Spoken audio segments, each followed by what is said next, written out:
வாழ்க வளமுடன். உள்முக பயணத்திற்கு உங்கள் அனைவரையும் வரவேற்கிறேன். இன்றைக்கி பிலீஃப்க்கும் ட்ரஸ்ட்டுக்கும் உள்ள வேறுபாட்டையும் அதோட நன்மைகளையும் பார்க்கலாம்.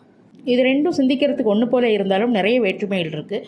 பிலீஃப்னா வெறும் நம்பிக்கை, சும்மா சொல்கிறது அப்படியே கேட்குறது. ட்ரஸ்ட்டுன்னா ஆழமான நம்பிக்கை அல்லது உறுதியான நம்பிக்கை, ப்ரூஃபோடு நம்புறது.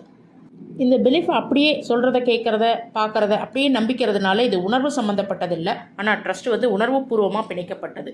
பிலீஃப் கடந்த காலத்தோடு சம்மந்தப்பட்டது, ட்ரஸ்ட் நிகழ்காலத்தோடு சம்மந்தப்பட்டது.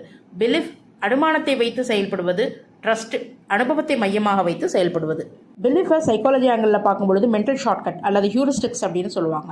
இதுக்கு சிந்திக்கக்கூடிய தன்மை இல்லாத இருக்கிறதுனால நம்மளோட எனர்ஜி சேவ் ஆகும். உதாரணத்துக்கு சொல்லணும் அப்படின்னா, குறிப்பிட்ட ஊருக்காரங்கன்னா இப்படி தான் அப்படின்னு நம்ம நினச்சிட்டு இருப்போம் இல்லையா, அதுதான் பிலீஃப்.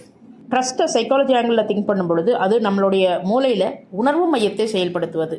உதாரணத்துக்கு சொல்லணும் அப்படின்னா, இப்போ டாக்டர்ஸ் எல்லாருமே பணம் பறிக்கிறவங்க தான் அப்படின்னு ஒருத்தருக்கு ஒரு ஐடியா இருக்குது அப்படின்னா, உண்மையிலுமே நல்ல டாக்டரால் அவங்க ட்ரீட்மெண்ட் ஆகி நல்லா போனாங்க அப்படின்னா அந்த பிலீஃபே ட்ரஸ்ட்டாக மாறுவதற்குண்டான வாய்ப்பு இருக்குது. இதே நம்ம ஃபிலாசபிக்கல் வியூவில் பார்க்கும் பொழுது பிலீஃப்னா மனதோடு சம்மந்தப்பட்டது, ட்ரஸ்ட் இதயத்தோடு சம்மந்தப்பட்டது. இது எனக்கு தெரியுமே அப்படின்னு சொன்னால் அது பிலீஃப். இல்லை நான் ஒப்புக்கொள்கிறேன் அப்படின்னு சமர்ப்பணமானால் அது ட்ரஸ்ட்.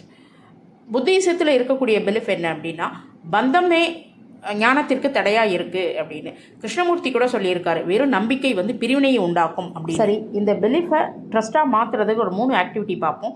முதல்ல நம்ம பிலீஃப் ஜேர்னல் எழுதுறது. நாம் நம்பக்கூடிய விஷயங்களை 3 விஷயங்கள் எழுதணும். இது ஏன் வந்துச்சு, எதுக்கு வந்துச்சு, இது அனுமானத்தால் வந்துச்சா, அனுபவத்தால் வந்துச்சா.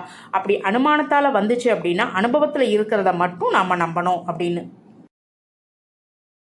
ரெண்டாவதாக ரேட்டிங் ப்ராசஸ். நம்மளை, மற்றவங்களை, இந்த வாழ்க்கையை, பிரபஞ்சத்தை எந்த அளவுக்கு நம்ம நம்புகிறோம், எது வீக்காக இருக்குது, நம்முடைய பிலீஃபை ட்ரஸ்ட்டாக மாற்றுறதுக்கு நம்ம என்ன செய்யணும் அப்படின்னு சிந்திக்கிறது.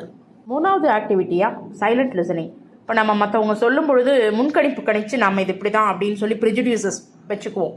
அது மாதிரி இல்லாமல் அவங்க சொல்லக்கூடிய அல்லது பேசக்கூடிய வார்த்தைகள் எந்த அளவுக்கு நமக்குள்ளாக ஒரு தாக்கத்தை ஏற்படுத்துது அப்படின்னு கவனிக்கிறது.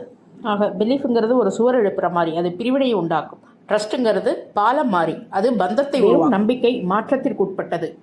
ஆனால் உறுதியான நம்பிக்கை, அதாவது ட்ரஸ்ட்னு சொல்லப்படுறது எப்பயுமே மாறாதது, எப்பவும் நம்மளோடையே பயணிச்சுட்டு இருக்கும். நம்பிக்கைன்னு சொல்லக்கூடிய பிலீஃப் அது வளர்ப்பு கலாச்சாரத்தினால உருவானது. ஆனால் திடமான நம்பிக்கை அப்படின்னு சொல்கிறது ஆழமாக சிந்திக்க வைக்கும், திறந்த மனசோடு இருக்க வைக்கும், நம்மளை ஆற்றலோடு இருக்க வைக்கும், மாற்றத்திற்கு தூண்டுகோலாக அமைக்கும். ஆகவே ட்ரஸ்ட் என்ற பாலத்தை உருவாக்கி நம்முடைய வாழ்க்கையை செவ்வடை நடத்துவோம். நன்றி.